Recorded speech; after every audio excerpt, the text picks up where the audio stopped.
범사, 평범한 일에도 감사하고 너도 하고 나도 하는 거지만 감사하고 범사에 감사, 그리고 항상 감사, 그리고 평생토록 감사하자는 세 가지 운동을 했었습니다. 얼마 전부터 하나님 말씀을 묵상하고 연구하다가 요즘 제 마음속에 와 있는 또 하나의 감사의 방법은 먼저 감사입니다. 물론 항상 감사에 포함될 수 있겠지만 그 먼저 감사한다. 그러니까 무슨 일이 있어서 잘 돼서 감사가 아니라 잘 될 줄로 믿고 감사하고, 그리고 잘 안 됐어도 더 잘 안 되지 않은 것만으로도 감사할 수 있으면 최고가 아닐까. 오늘 우리가 이사야서 12장 말씀을 읽었는데요. 이사야가 활동하던 이 시절은 굉장히 힘들었습니다. 지금 우리가 힘들다고 하지만은 우리가 힘든 것보다 몇십 배 이상 힘들었습니다. 그때 당시도 전염병이 계속 있었고요. 그리고 기근이 계속 이어져서 비가 오지 않으니까 사람들은 먹고 사는 문제에 봉착했고요. 더군다나 전쟁이 있었습니다. 우리 세계 역사에서 등장한 아시리아라는 나라가 대제국을 형성하면서 힘을 남쪽으로 쏟았죠. 그래서 북이스라엘 왕국은 멸망을 당했고, 그래서 역사의 흔적도 없이 사라졌고요. 그리고 남쪽 유다에 있는 예루살렘을 침공해서 이제 성 주변으로 성을 에워싸고 항복하라고 협박을 하고 있을 때 일입니다. 그러니까 성 안에 물도 떨어졌지요, 먹을 것도 떨어졌죠. 얼마나 힘든지 그런 일이 있었지 않습니까?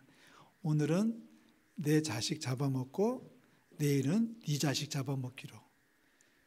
먹을 것이 없으니까. 그러니까 평상시는 사람이 먹지도 못하던 음식을 먹으면서 사람들은 연명하고 있을 때에 하나님께서 이사야에게 말씀하시는 내용이 12장이에요. 그때 하나님께서 말씀하시는 내용을 풀어보면 그날이 올 거다. 그날이 올 텐데 그날이 오면 하나님이 너희들을 구원해 주실 것이다.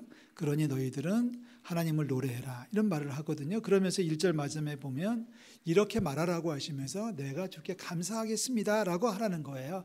말을 넣어주시는 거예요. 요렇게 말을 하세요. 백성들에게 하시는 말씀이, 하나님께서 하시는 말씀이 너희들은 이제 이런 말을 해라. 무슨 말을 했는데요? 감사해요 라는 말을 하고 살아라. 자, 이 똑같은 메시지가 4절에서 6절까지도 반복되고 있습니다.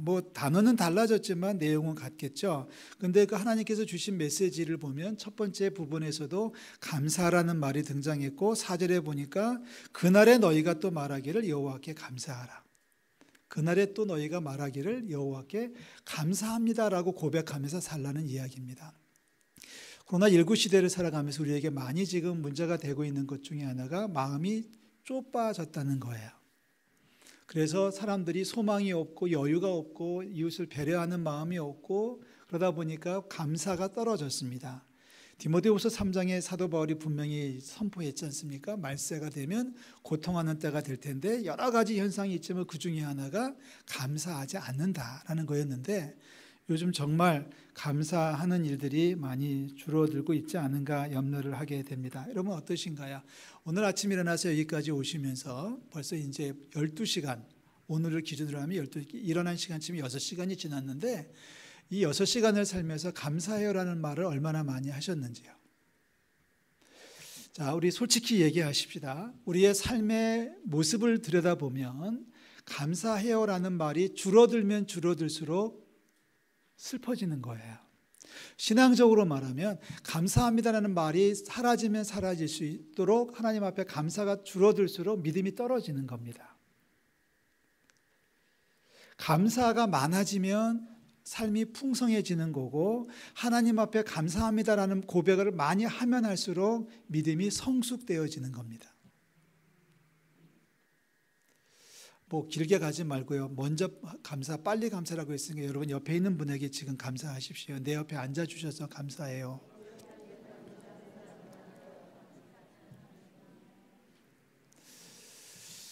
몇 년 전에 어떤 집사님이 저를 찾아오셔가지고 이렇게 푸념을 하셨어요. 목사님, 요즘 재미가 하나도 없어요.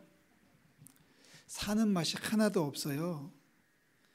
죽고 싶어요. 이런 얘기를 하셔가지고 제가 그분에게 이렇게 물었습니다. 그러면 목사가 하라는 대로 할래냐? 그랬더니 하겠다는 거예요. 그러면은 오늘 집에 가서 종이를 꺼내놓고 감사의 제목을 200가지만 적어라.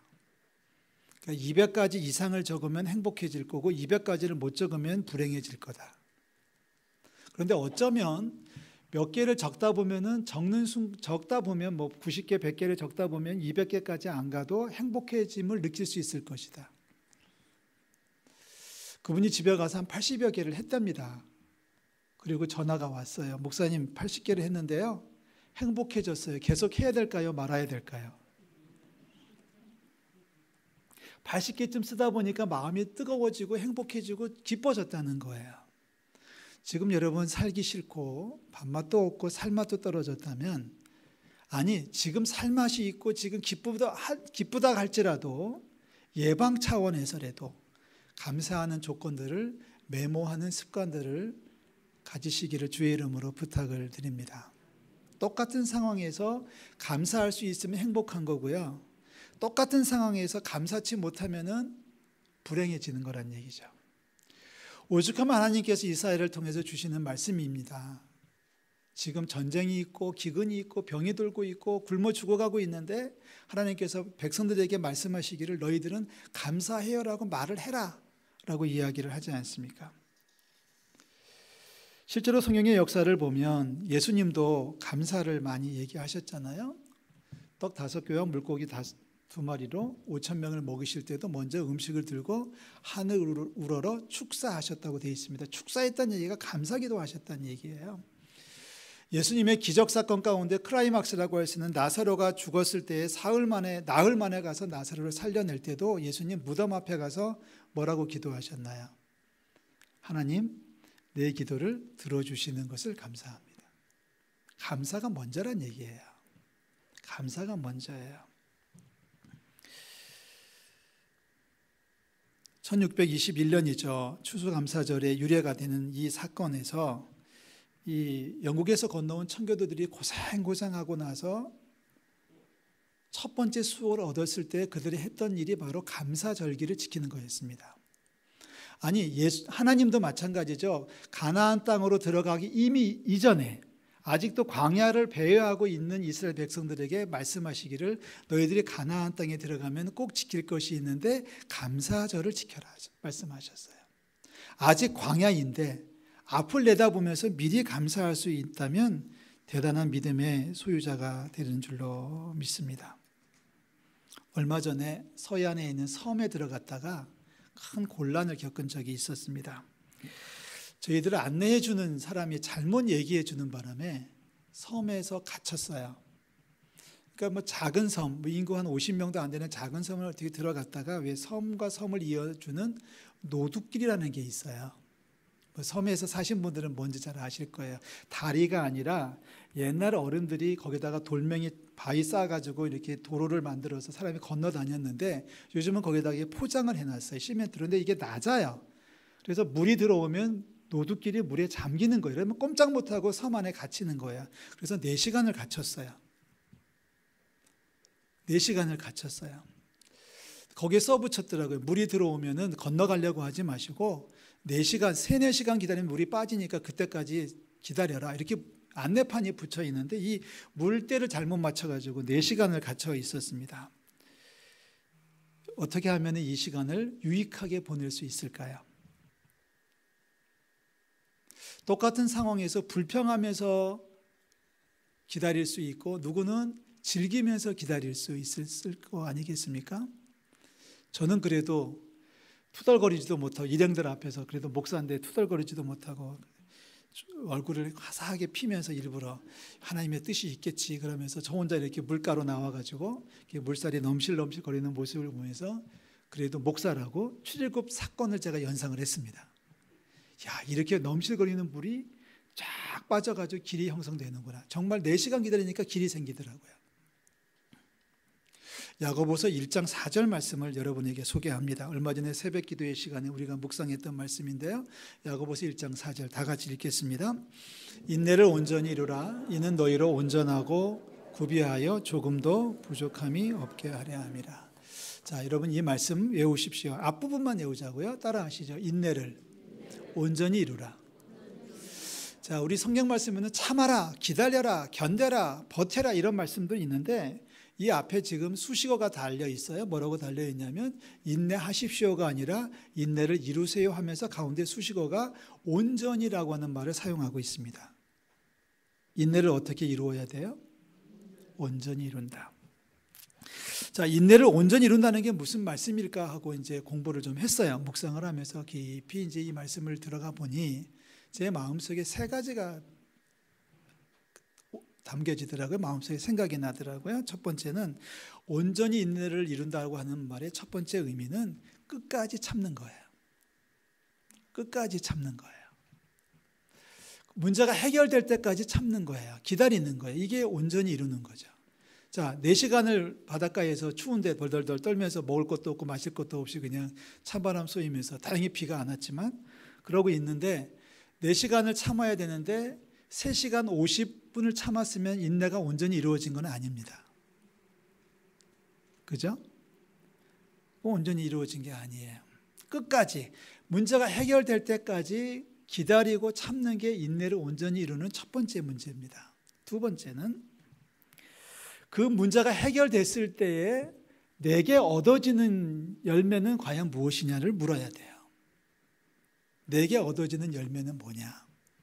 자, 문제가 해결됐다, 끝났다, 잘 됐다고 박수 치는 것으로 끝난다면 신앙인의 모습은 아닙니다. 분명히 우리가 점검해야 되는 중요한 교훈은 이 사건이 끝난 다음에 문제가 해결됐다, 사태가 해결됐다로 그것이 끝이 아니라 우리의 믿음이 성장하는 데까지 가야 된다는 겁니다. 할렐루야. 자, 문제가 해결됐다. 그러나 이 사건을 통해서 내 믿음이 자라느냐까지 가야 된다는 얘기예요.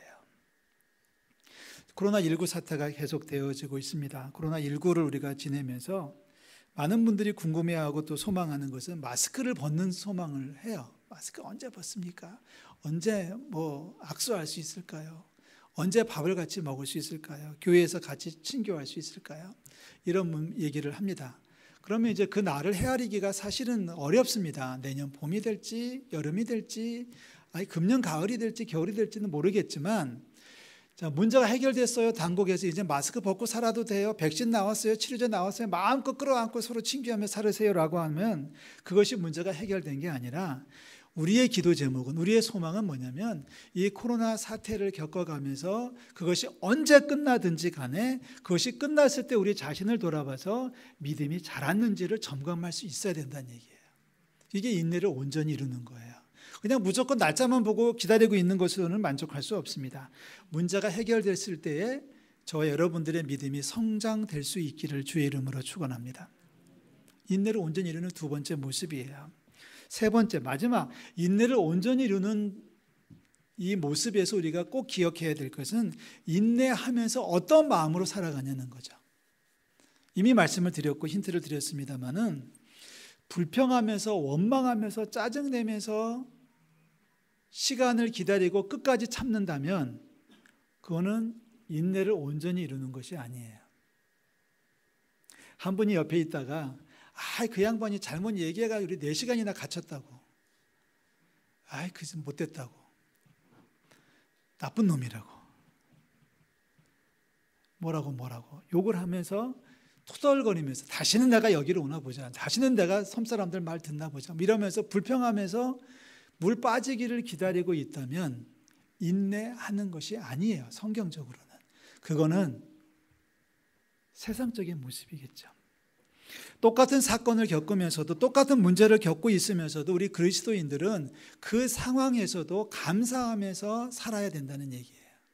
그래야만 마지막에 가서 믿음이 성숙되어진 것을 확인할 수가 있는 거예요. 여러분, 투덜거리면서 참을 수 있어요. 불평하면서 누구를 막 욕하면서 원망하면서 저주하면서 시간이 지나가기를 참을 수 있습니다. 그러나 그렇게 참는 것으로는 아무것도 얻을 것이 없다. 적어도 우리가 인내함으로 인해서 끝까지 인내함으로 말미암아서 우리의 믿음이 자라기를 기대한다면, 소망한다면 참는 하루하루에서 순간순간에서 감사의 조건을 찾으면서 감사하면서 하루를 보내고 한 시간을 보내야 된다는 얘기입니다. 결국 키워드는 감사예요. 아무리 힘든 상황에서도 감사해요. 감사할 조건이 없나요? 감사할 조건을 찾아야 돼요. 찾는 과정 속에서 감사할 조건을 찾아내는 그 작업을 하면서 내 믿음이 자라나는 겁니다. 요즘 새벽기도 끝나고 집에 가다 보면 오른쪽으로 정면으로 관악산 정상이 보이지 않습니까? 이게 모습이 괜찮아요. 멋있어요. 관악산이 맑으면 맑아서 감사.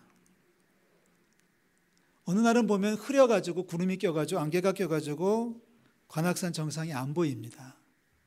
그래도 감사. 왜요? 저기에 관악산이 있는 게 분명하기 때문에. 내가 안 보이는 거지, 내가 못 보는 거지, 산은 거기에 있으니까. 내가 하나님이 안 보여서 그런 거지, 하나님은 우리와 함께 하시는 줄 믿기 때문에 우리는 언제든지 감사하게 될 줄로 믿습니다. 다시 얘기합니다. 감사할수록 믿음이 자랄 거예요. 감사가 줄어들수록 믿음은 떨어질 수밖에 없습니다. 혹시 누군가 저를 찾아오셔서 믿음이 떨어졌습니다. 어떻게 하면 좋을까요? 라고 말하면 저는 그렇게 얘기합니다.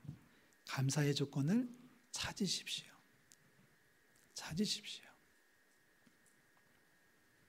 옛날에 어떤 장례식에 참석을 한 적이 있는데요. 30대 중반의 아들이 교통사고로 현장에서 사망을 했어요. 거기 장례식을 갔는데 그 아버지가 발인 예배를 하고 나서 이렇게 앞에 나와서 인사를 하셨어요. 저는 이제 어떻게 아들 장례식에서 아버지가 무슨 인사를 할까 싶어가지고 이렇게 눈을 이렇게 뜨고 쳐다보고 있는데 아버지가 그런 말을 하더라고요. 첫째는 이렇게 바쁜데도 우리 아들 가는 길을 환송해 주셔서 너무 감사하다. 그 이제 의례적인 인사를 하시더니 그 다음에 한마디 또 하셨어요. 제가 천국에 가고자 하는 마음을 깊어지게 해주는 아들입니다. 그러더라고요. 그게 뭔 말이냐면 천국에 가고 싶은데 천국에 가면 나를 환영해 줄 사람이 한 명 더 늘었다는 것 때문에 감사하다는 거예요. 아들이 먼저 갔다는 얘기를 그렇게 표현하는 거예요. 아들이 나보다 먼저 간 것이 아쉽겠지만, 인간적으로는 아쉽겠지만 그래도 먼저 가서 나를 기다려주는 사람이 한 명이 또 있다고 생각하니까 감사하다는 거죠. 감사의 조건을 찾는 여러분들 되시기를 주의 이름으로 축원합니다. 범사에 감사, 항상 감사, 평생 감사, 하나 더 먼저 감사. 감사함을 잊지 말고 살아서 하나님께 영광 올려드리는 우리 모든 성도들 되시기를 주의 이름으로 축원합니다. 다 일어나시죠. 우리 마지막 찬송을 화면을 보시면서 찬송하겠습니다.